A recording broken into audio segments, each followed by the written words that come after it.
नमस्कार नहीं welcome you to world affairs. मैं हूं प्रशांत धवन। नाउ रिसेंटली तालिबान ने दुनिया को शॉक कर दिया ये अनाउंस करके कि ये लोग एक ऑफिशियल सुसाइड बॉम्बर की आर्मी बनाने वाले हैं। यहां पर आप देख पाओगे ये अफगानिस्तान का मैप है। अब अफगानिस्तान की जो भी ये बॉर्डरिंग कंट्रीज हैं सबके साथ इनके रिलेशंस काफ़ी हद तक ख़राब हो रहे हैं। इवन पाकिस्तान के साथ भी आपने रिसेंटली देखा होगा कि पाकिस्तान ने सोचा कि सिंस आज के समय तालिबान यहाँ पे पावर में है चुपचाप फेंसिंग कर देते हैं बॉर्डर की, मगर तालिबान ने वो नहीं होने दिया। उसके अलावा वार्निंग भी दे दी पाकिस्तान को कि अगर फिर से फेंसिंग करने की कोशिश करी तो तालिबान के लोग फायरिंग भी कर देंगे। ईरान के साथ इनके रिलेशंस ठीक नहीं है, सेंट्रल एशियन कंट्रीज के साथ रिलेशन ठीक नहीं है। इस बीच इन्होंने ये डिसाइड किया तालिबान के लोगों ने कि इनकी बॉर्डर की प्रोटेक्शन के लिए ये लोग डिप्लॉय कर देंगे यहाँ पर सुसाइड बॉम्बर। ऐसा नहीं है कि कोई रैंडम आप कह लीजिए कॉन्ट्रैक्ट पे कोई आदमी होगा, प्रॉपर एक सोल्जर होगा, उसकी रैंक होगी, उसकी सैलरी पेंशन वगैरह हुआ करेगी और वो एक प्रोफेशनल सुसाइड बॉम्बर होगा। और तालिबान इन बॉम्बर्स को ये कह रहा है कि ये हैं सुपर पावर स्लेयर।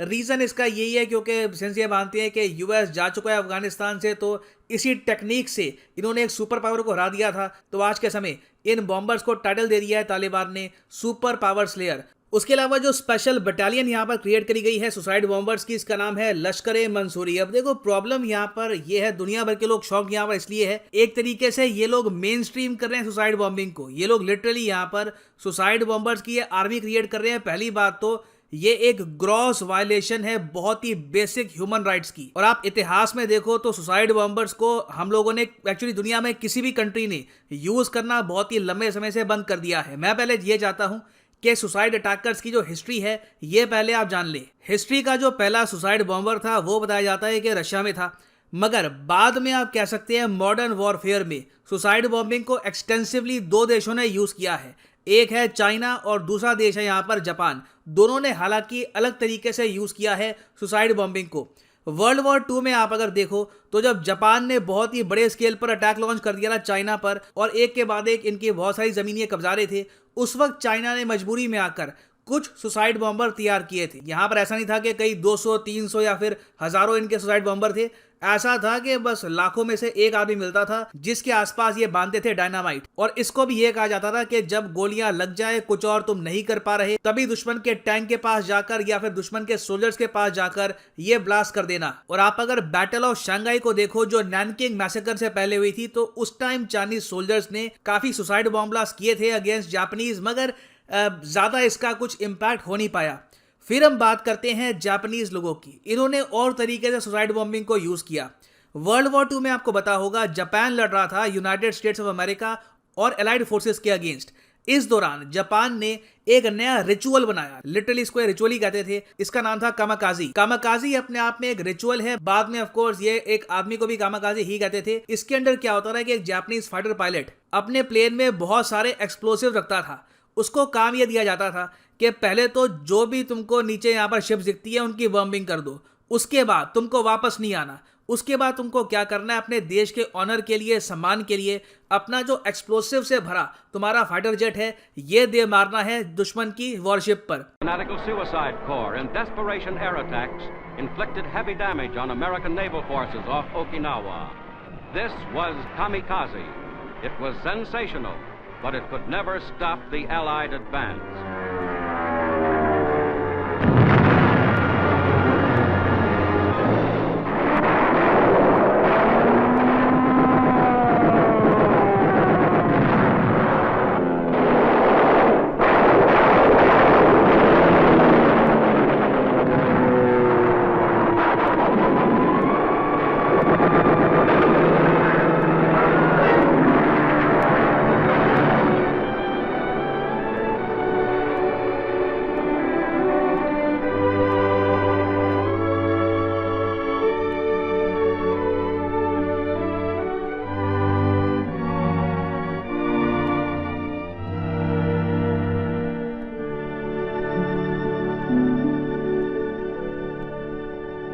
तो यहाँ पर आप देख पाओगे ये एक बहुत ही रेयर फोटो है एक कामाकाजी की। आप सोच कर देखिए उस पायलट के दिमाग में उस वक्त क्या चल रहा होगा। वो एक प्लेन उड़ा रहा है आसमान में और सीधा उस प्लेन को वो दे मारता है इस वॉरशिप में। ये करके बताया जाता है कि जापान ने करीब 500 के आसपास जो वॉरशिप्स हैं ये डुबा दी थी। उसके बाद से आप अगर देखो तो सुसाइड बॉम्बिंग, सुसाइड अटैक्स को काफी हद तक आर्मीज ने रोक ही दिया है। इसका एक रीजन ये है कि एक बेसिक ह्यूमन डिग्निटी के बियॉन्ड माना गया सुसाइड बॉम्बिंग को। एक तो वैसी सुसाइड बॉम्बिंग काफी हद तक चाइना जापान तक सीमित थी। बाद में चाइना और जापान ने भी ये कहा कि आगे से कभी भी हम किसी भी सोल्जर को ये बोलेंगे नहीं ऑफिशियली कि तुमको जाकर मरना है। ऑफ कोर्स एक सोल्जर खुद वॉर में कुछ करना चाहे वो अलग बात है, मगर ऑफिशियली सुसाइड बॉम्बर ये लोग तैयार नहीं करेंगे। अब ये तो हमने बात करी वॉर की।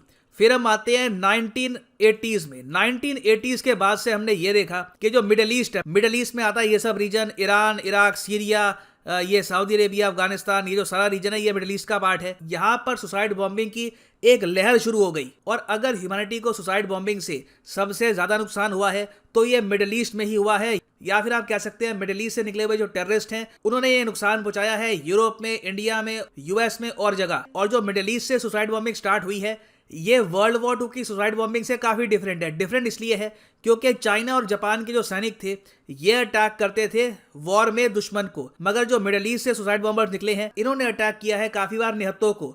मार्केट में चले गए, लोग शॉपिंग कर रहे हैं, सुसाइड बॉम्बर ने ब्लास्ट कर दिया। ये जो एग्जाम्पल है ये दुनिया ने कभी भी नहीं देखा था। सुसाइड बॉम्बिंग जिस तरीके से इनोसेंट्स के अगेंस्ट मिडिल ईस्ट में यूज करी गई है इसका एग्जाम्पल आपको ह्यूमैनिटी में शायद कहीं भी ना मिले। और यहाँ पे मुझे एक बात वैसे ऐड करनी पड़ेगी कि मिडिल ईस्ट में जो सुसाइड बॉम्बिंग बढ़ी है इसके पीछे एक बहुत ही बड़ा रीज़न है अमेरिका की वॉर ऑन टेरर। अगर आप ये चार्ट देखें, बाय द वे ये डेटा है from the university of Chicago project on security and terrorism. यहाँ पर आप नोटिस कर पाओगे कि जब 9/11 का अटैक हुआ, 9/11 भी आप अगर देखो तो सुसाइड बॉम्बिंग ही थी। It was a suicide attack. तो उसके बाद से आप देखोगे पूरे मिडिल ईस्ट में, एक्चुअली दुनिया भर में ही सुसाइड बॉम्बिंग बहुत ज़्यादा हुई है।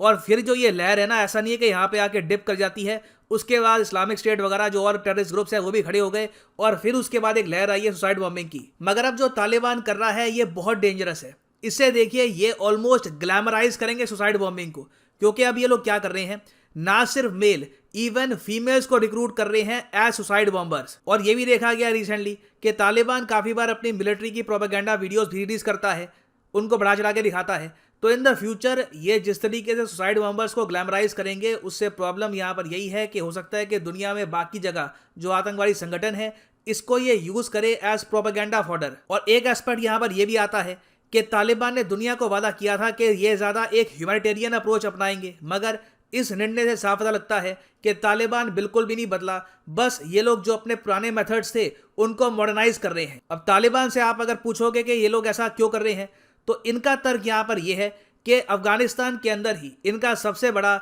एक दुश्मन है इस्लामिक स्टेट। तो जो अफगानिस्तान में खुरासान प्रोविंस का इस्लामिक स्टेट है वो काफी हद तक सुसाइड बॉम्बर्स को कर रहा है रिक्रूट। उनके जवाब में उनको टक्कर देने के लिए ये भी सुसाइड बॉम्बर यहाँ पर रिक्रूट करेंगे। अब प्रॉब्लम देखो यही है, एक सुसाइड बॉम्बर आ रहा है भागते भागते, ये अपना भेज देगा जाओ तुम भी जाओ। अब दोनों सुसाइड बॉम्बर जब आपस में टकराएंगे तो कौन डिसाइड करेगा कि जीता कौन है। तो क्लियरली यहाँ पर ब्रेन सेल्स का अभाव महसूस किया जा रहा है इस रीजन में। नीड यही है कि ये लोग 1940s 50s से बाहर निकले और आज की दुनिया में जिए। सुसाइड बॉम्बिंग काफ़ी हद तक ह्यूमैनिटी के अगेंस्ट है, इसको जितना ज़्यादा कम प्रमोट किया जाएगा दुनिया के लिए अच्छा है।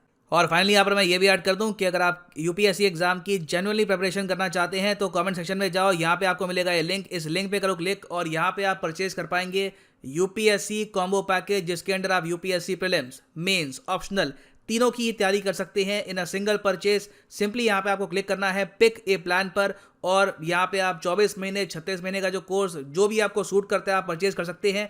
अगर आप एक कॉलेज स्टूडेंट हैं, आपके पास टाइम है, you can buy the 36 month course as well. मगर जो प्राइसेस यहाँ पर लिखे हैं you don't have to pay these prices, simply यहाँ पे कोड यूज करो PD10 and the prices will fall. So use the code PD10 and save money. So इसी नोट के साथ ये है वीडियो का अंत। Thank you for listening and as always God bless you all.